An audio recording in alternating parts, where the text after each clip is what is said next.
पुढच्या विषयाकडे वळूयात.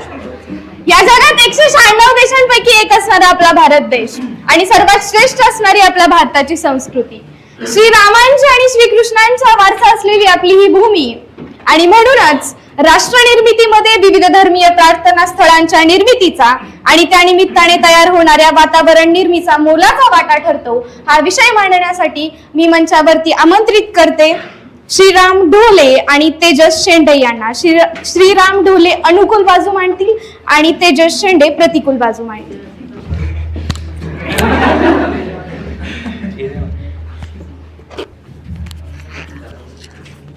श्रोत्यांमध्ये काही चाहते पण आहेत प्रत्येकाचे, हे दिसतंय. आपापल्या वक्त्याने मांडणी केल्यावर चाहत्यांनी आपल्या प्रतिक्रिया द्याव्या. धन्यवाद.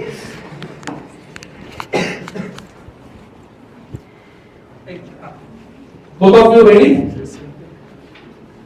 श्रीराम तू प्रोग्राम स्टेजस आणली बरोबर. सो श्रीराम आता तुझी वेळ सुरू होतीये आता.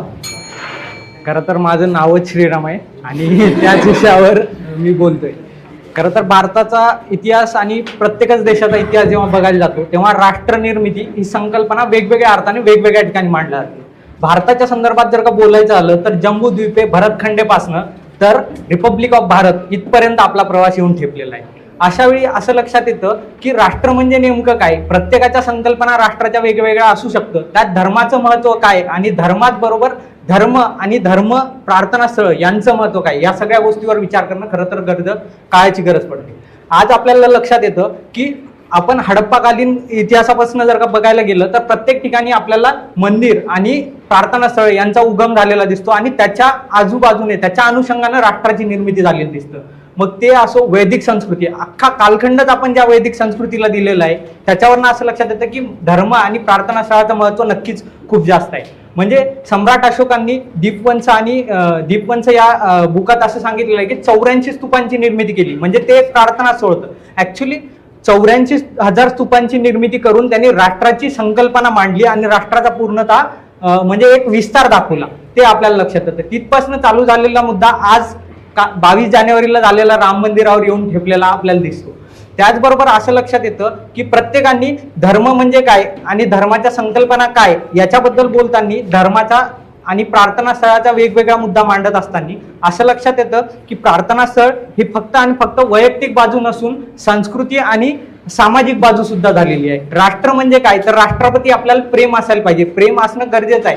ते सांगताना आपल्या सगळ्याच संस्कृती म्हणजे सर्वत्र सकना संतू इथपासनं असो की जो जे वांचिल तो ते लावो इथपर्यंत असलेली ज्ञानेश्वर महाराजांची ओवी असो. म्हणजे आपल्याला प्रत्येक ठिकाणी असं लक्षात येतं की जोपर्यंत आपण प्रत्येक व्यक्तीला एका समान मोतीत किंवा समान रेषेत जर का बांधायचं असेल तर त्यांना धर्म किंवा प्रार्थना स्थळ भलेही ते आस्तिक असो नास्तिक असो. आपल्या भारतीय संस्कृती स्पेशली सनातन संस्कृतीचा आता असा इतिहास येतो की ज्यांनी प्रार्थना स्थळ मानलेही नाही त्यांना सुद्धा म्हणजे बौद्ध विहार असो किंवा चैत्य असो इथं फक्त बौद्धांचे विहार असले तरी सुद्धा आपल्याला दिसतं की एकाच ठिकाणी हिंदू बौद्ध ख्रिश्चन या हिंदू बौद्ध आणि जैन या सगळ्यांचं तिथं असलेलं दिसतं. म्हणजे चैत्याचा वापर हा जैनांनी सुद्धा केलेला दिसतो. म्हणजे धर्म आणि मंदिरं ही फक्त आणि फक्त धार्मिक बाजू न राहता सामाजिक सोशल आणि आर्थिक या सगळ्यासाठी एक केंद्र बनले.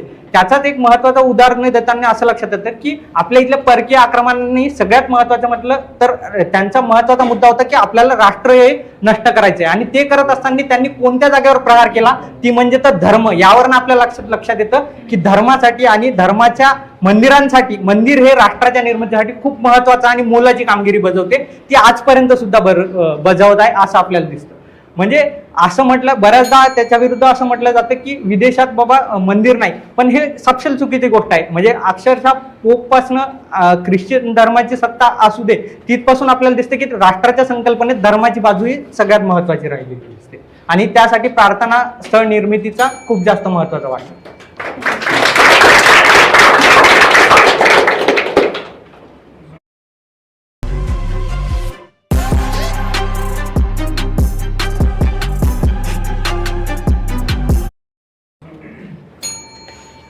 नमस्कार. माझ्या प्रतिस्पर्धी नुकतंच म्हटलं की धार्मिक स्थळांवर आक्रमण केली गेली, धार्मिक स्थळांना टार्गेट करून त्याच्यावर राष्ट्रावर आक्रमण केली गेली. थोडक्यात त्यानेच माझं मत पटवून दिलं की धार्मिक स्थळांमुळे राष्ट्राची निर्मिती नाही होत, राष्ट्रावर आक्रमण होत असतात. अर्थातच त्याच बाजूने बोलायला उभा आहे. मित्रांनो, थोडक्यात आपण आताच कॅनडामधील गुरुद्वाराची झालेली दुर्घटना बघितली असेल, कंबोडियातील अंकरकोट मंदिरासाठी झालेले राजकारण बघितलं असेल, भारतामध्ये अयोध्येचं बाबरी मशीद पाडल्यापासून 1992 साली झालेली 2000 लोकांची झालेली कत्ल झालेली आपण बघितली असेल. या सगळ्या घटना बघत असताना राष्ट्रनिर्मिती धार्मिक प्रार्थनास्थळामुळे होते का असा प्रश्न व्यासपीठाला पडावा लागतो. आणि अर्थातच त्याच प्रश्नाच्या प्रतिकूल बाजूने परंतु वास्तवाच्या अनुकूल बाजूने विषय मांडतोय.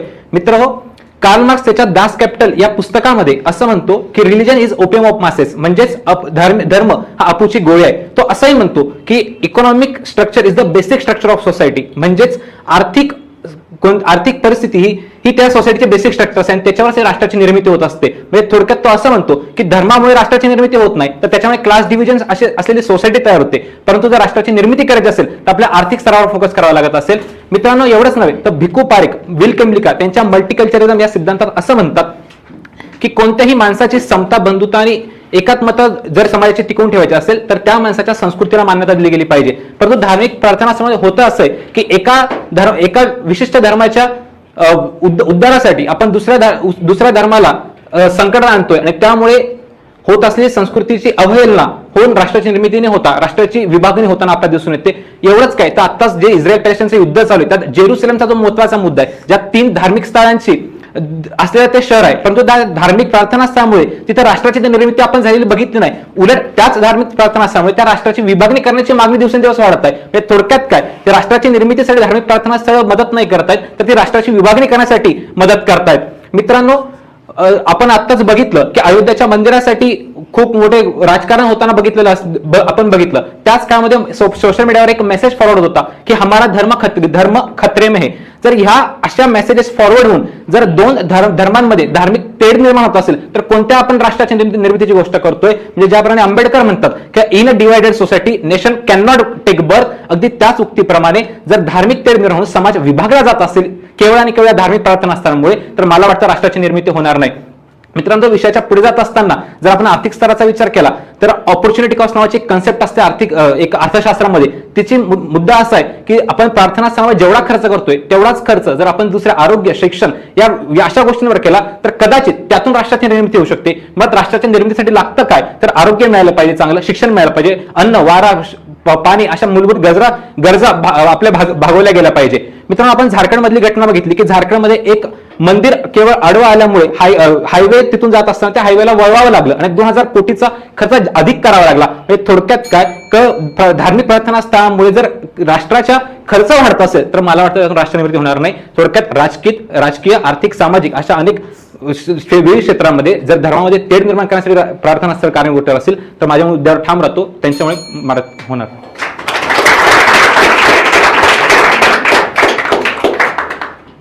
तुमच्या दोघांची नियोजित वेळ संपलेली आहे. पुढचे 2 मिनिटं एकमेकांना क्रॉस क्वेश्चन तुम्ही करू शकताय.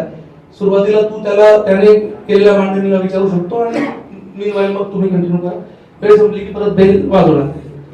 खरं तर राष्ट्रनिर्मितीबद्दल तो सगळा बोलला, पण बोलता बोलता एक शब्द विसरून गेला की संस्कृतीशिवाय राष्ट्र पूर्ण होऊ शकत नाही. बाकी सगळ्या जरी गोष्टी मांडल्या तरी संस्कृती, जो जेरुसलेमचा मुद्दा मांडला, खरं तर अरब राष्ट्रांनी केलं म्हणजे ज्यू राष्ट्राची निर्मिती, राष्ट्र निर्मिती म्हणजे इस्रायल या देशाची निर्मितीच ही मुळात धर्माच्या आधारावर आहे.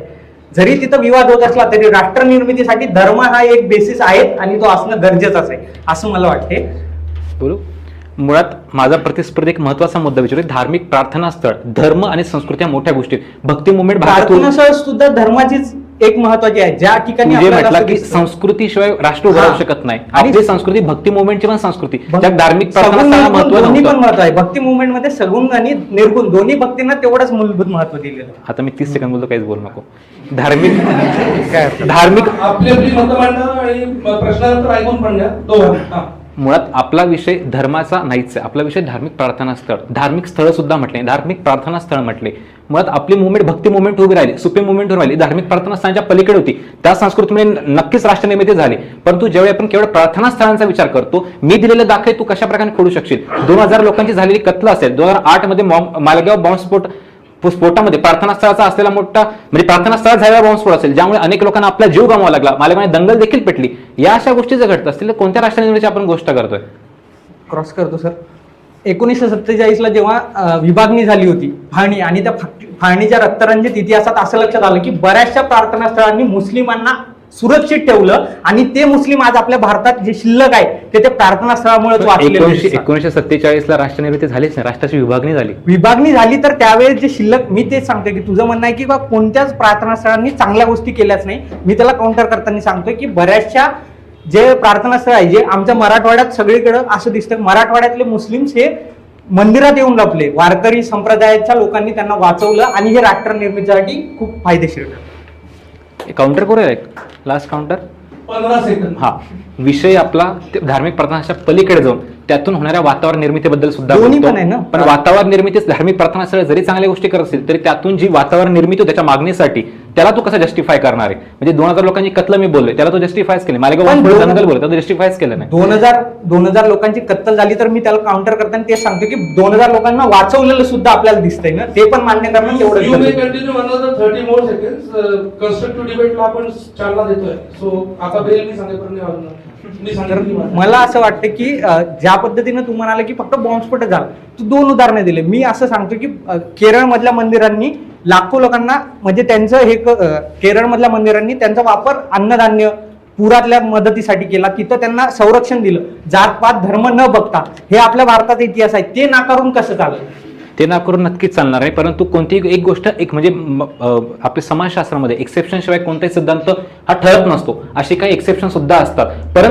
परंतु जर आपण पीके मूव्ही बघितली, ज्यामध्ये धार्मिक प्रार्थनास्थानांचे दलाल आपल्याला बघायला मिळतात, त्या दलालांमुळे जर धर्माची अवहेलना होत असेल, मुळात शिक्षणापासून दूर जाऊन म्हणून श्रद्धा अंधश्रद्धा याच्या जर विळख्यात अडकत असेल तर नात्यातून राष्ट्रनिर्मिती नक्कीच होणार जे म्हटलं की एक्सेप्शन प्रत्येक गोष्टीला असतात, हे सुद्धा एक्सेप्शन असू शकतं, हे तू का मान्य करत नाही? हे अर्थात आता हे सुद्धा exceptionच असू शकतं. तुमच्या गोष्टीमध्ये exceptionच्या दृष्टीने बघितलं असेल, कदाचित हजारो चांगल्या गोष्टी आहेत ते तुला बघायच्याच नसतील. मी असं म्हणत नाही की धर्मांनी चुकीच्या गोष्टी झाल्या नाही, 100% चुकीच्या झाल्या, पण हे होत असताना राष्ट्र निर्मितीसाठी प्रार्थना स्थळ व त्या निर्मितीनं होणारं, म्हणजे आपल्याला वारकरी संप्रदायाचं जेव्हा निर्माण होतं, विठ्ठल मंदिर पंढरपूरचं जर का बघायला गेलं तर आम्ही एकमेकांना पाया पडून केलेलं दिसतं, आणि एकमेकांच्या म्हणजे मी अहम ब्रह्मास्मी, आपल्या इथं अहम ब्रह्मास्मी सांगताना काय सांगितलं की मी तुझ्यातल्याला वंदन करतो, हे आपल्या महाराष्ट्राच्या धर्तीवर टोटली दिसतं की तिथं वाळवंटात रेतीत प्रत्येक जण मी तुझी जात बघत नाही, काय बघत नाही. हे प्रार्थना स्थळ आहे हे तर मान्य करतो ना, आणि त्या ठिकाणी होत असलेली ही राष्ट्रनिर्मितीचा एक पाया आहे, मला असं वाटते.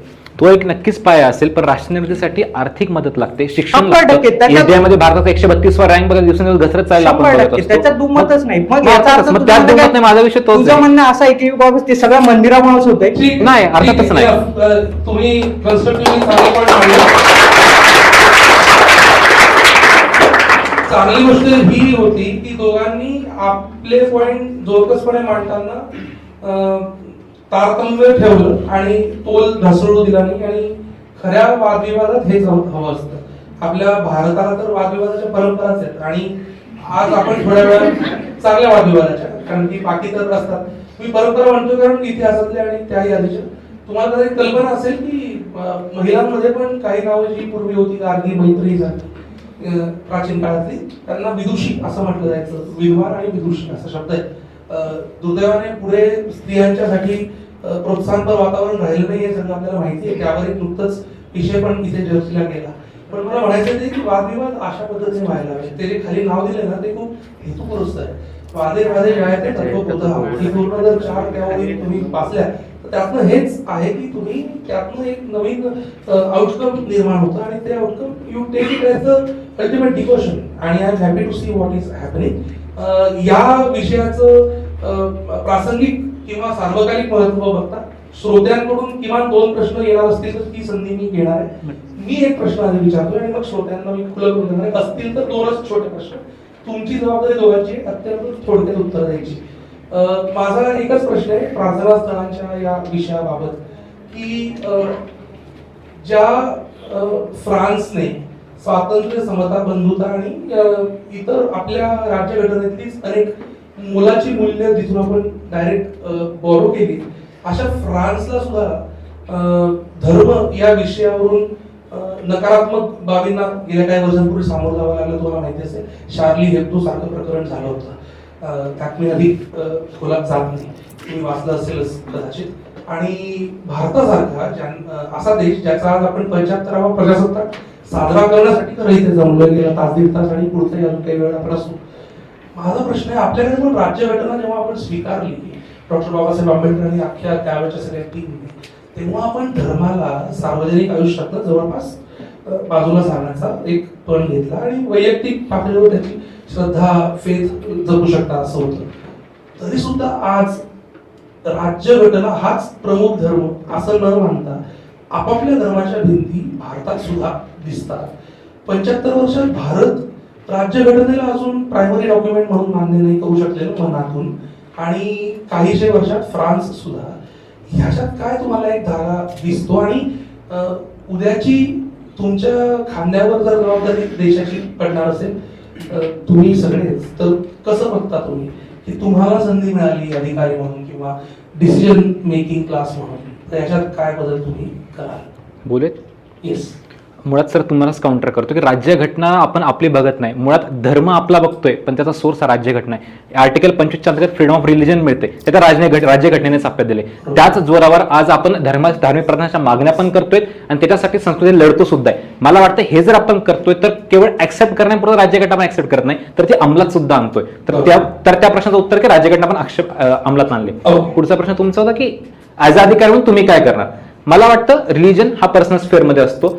पब्लिक स्पेअर मध्ये येताना आपली जी संस्कृती ती धर्मनिरपेक्षतेची आहे, परंतु ती सर्व धर्म समभावाची सुद्धा आहे. मला वाटतं ऍज अ अधिकारी म्हणून भूमिका बजावत असताना कोणत्याही धर्माची जर धार्मिक तेढ निर्माण होत असेल तर त्यावेळी जे आपण इथिक्स मध्ये शिकतो की इम्पार्शियलिटी असली पाहिजे आणि रॅशनॅलिटी असली पाहिजे, त्या आधारावर आपण अधिकाऱ्याने कोणते निर्णय द्यायला पाहिजे. त्यासाठी राज्यघटनेचा वापर असेल किंवा मी जसं म्हटलं मल्टीकल्चरिझम, त्या सिद्धांताला सुद्धा तेवढंच आदर करून आपण त्याच्या उपयोगाला आहे. Okay, thank you.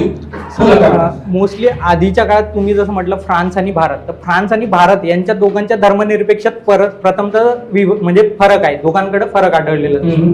आणि भारतातली जी धर्मनिरपेक्षता आहे ती येत असताना आपण आपल्या परंपरा संस्कृती या जपून करत आला. म्हणजे आपल्या संविधानाच्या डॉक्युमेंटवर असं दिसतं की जे फोटो आहे, जे कॅलिग्राफी तयार केलेली आहे ती म्हणजे रामायण महाभारत यांच्या कॅलिग्राफी आपल्याला तिथं दिसते. आणि ते म्हणजे त्याच्यावरनं असं लक्षात येतं की आपल्याला आपल्या धर्माचा आणि इतिहास म्हणजे टोटली विभक्त करायचं नाही आणि ते ठेवायचं आहे. आणि ते ठेवत असताना माझ्या मित्रांनो उत्तम सांगितलं की तार्किकता खूप महत्वाची आहे. धर्म जरी असला तरी त्याला तार्किकता, आजकाल बरेच जण असं म्हटलं जातं की धर्म हे विदाऊट लॉजिक आहे. खरं तर भारतीय आणि हिंदू धर्म हे विदाऊट लॉजिक नक्कीच नाहीये. म्हणजे आपल्याला अक्षरशः दार्शनिकांची परंपरा, सिक्स ऑर्थोडॉक्स फिलॉसॉफी आपल्याला जे सांगितलं जातं ते सगळ्याच्या सगळं आपल्याला तार्किकतेच्या आधारावर दिसलेलं दिसतं. त्याच्यामुळे मला असं वाटतं की धर्माचं मान्य करताना आपण तार्किकता ठेवू. थँक्यू. ओके, पहिला मला माहिती आहे, पण माझा प्रश्न श्रीरामसाठी आहे. तू म्हणतोस की धार्मिक प्रार्थना स्थळ राष्ट्राच्या एकात्मिकतेसाठी चांगली आहे, पण सध्याची परिस्थिती बघता आपल्याला असं म्हणता येईल की धार्मिक प्रार्थना स्थळामुळे हिंदू आणि मुस्लिम यांच्यात संघर्ष निर्माण होत आहे. सध्याची बाबरी मस्जिद पाडून आपण तिथे राम मंदिर मागतो. त्याचप्रमाणे आता राम मंदिर प्राण प्रतिष्ठेनंतर ज्ञान वॉकिंग मॉस्क किंवा उल इस्लाम मॉस्क यांच्यावर संघर्ष निर्माण झाला आहे. कारण तिथे असे म्हणले जाते की ते हिंदू प्रार्थना स्थळे नष्ट करून त्याच्यावर ते बनवण्यात आले. मग सध्याचा हा विचार घेता की त्याच्यावर पुन्हा हिंदू प्रार्थना स्थळ निर्माण करावी, हा जो वाद आहे त्याच्यामुळे भारताचे जे सोशल फॅब्रिक आहे ते नष्ट होण्याच्या मार्गावर आहे असं समजले, असे होणार नाही का? त्याच्यावर ते विचार. नक्कीच. हा, आता याला काउंटर करताना एक गोष्ट म्हणजे जे आर्किओलॉजिक सर्वेचे जे हेड होते के मोहम्मद, त्यांनी अलीकडेच असं स्टेटमेंट दिलं लल्लन टॉपनं बोलताना किंवा मुसलमानांकडनं म्हणजे स्पेसिफिकली इस्लाम धर्मीयांकडनं काही चुका झालेल्या आहेत आणि त्या त्यांनी मान्य करणं गरजेचं आहे. हे स्वतः ते मुसलमान असताना त्यांनी मान्य केलं आणि त्यांनी सांगितलं की बाय फेथ म्हणजे सुप्रीम कोर्टाने निर्णय देताना बाय फेथ निर्णय दिलेला नाहीये, तर पुरावाच्या आधारे दिलेला आहे, उत्खननातनं दिलेलं आहे. जर का तिथं उत्खननात जर का ते निघालं तर 100% ते करायला काहीच प्रॉब्लेम. ओके, शॉर्टमध्ये उत्तर द्यायचे. प्रश्न क्रमांक 2 भारती, क्विकली विचार. तू म्हणालास की आपला हिंदू धर्म किंवा भारतीय संस्कृती जी आहे त्याला दार्शनिक बाजू आहे. मग ज्या धर्म म्हणजे आपल्याला पुराण कथा पण आहे त्याच्या मागे सायंटिफिक रिझन्स आहेत किंवा त्याच्या मागून आपल्याला एक संदेश तत्वज्ञान सांगण्याचा आपल्याला एक परंपरा आहे. मग तो मेसेज कुठेतरी मागे पडतो आणि तथाकथित जो धर्म आहे तो फक्त कथेच्या आधारावरतीच पुढे सरकतो. तर मग तत्वज्ञान आपल्या मागे का पडलं असावं?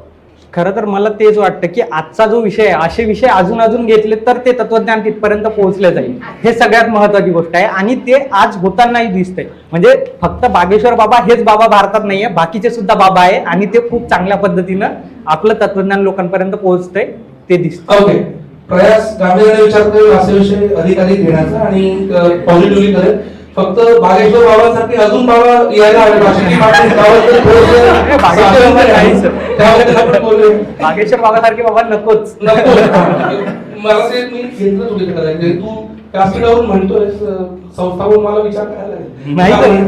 ठीक आहे, 2 प्रश्न म्हणजे संपले. एक काउंटर म्हणजे तुम्ही म्हणलं की बाबा संस्था म्हणून जरी मला आपण या पार्श्वभूमीतून आलेलो आहे किंवा मी ही शेंगा खाल्ल्या नाही हे टर्पल मी उचलणार नाही Absolutely. या पार्श्वभूमीतून आलं तर चुकीला चुकी म्हणण्याची ताकद Absolutely. कोणीही जरी असलं, सामान्य नागरिकांनी ठरवलं केरळातल्या 2 शेतकरी ईडी विरुद्ध लढू शकतात तर आपण तर करूच शकतो असं मला वाटतं.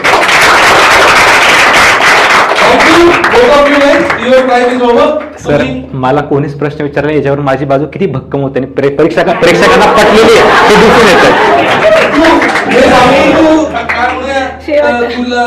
तुझ्यासाठी आमच्या मनात सॉफ्ट कॉर्नर निर्माण करू इच्छित स्पर्धा 2 प्रकारे जिंकल्या जाते. एक व्यासपीठावरून परीक्षकांचं हे करून अनेक प्रेक्षकांकडून. प्रेक्षकांची ते जिंकले एवढं खात्री झाली. पण मला वाटतं की मला प्रश्न विचारला, मला असं वाटतं की त्यांनी मला प्रश्न विचारला याचा अर्थ की त्यांना अजून माझ्याकडनं काही गोष्टी अपेक्षित आहे आणि ज्या तुम्ही दोघंही छानच बोललेला आहात आणि त्यामुळेच आपण आता पुढच्या स्पर्धकांना संधी देऊयात. प्रसन्न, ओव्हर टू यू. थँक्यू.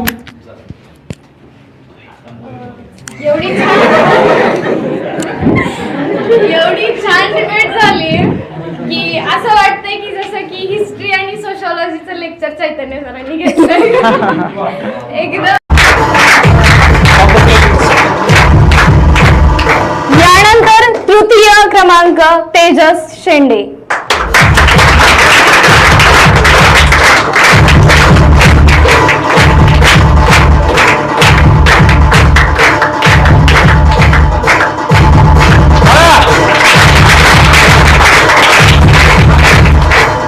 यानंतर द्वितीय क्रमांक श्रीराम ढोले.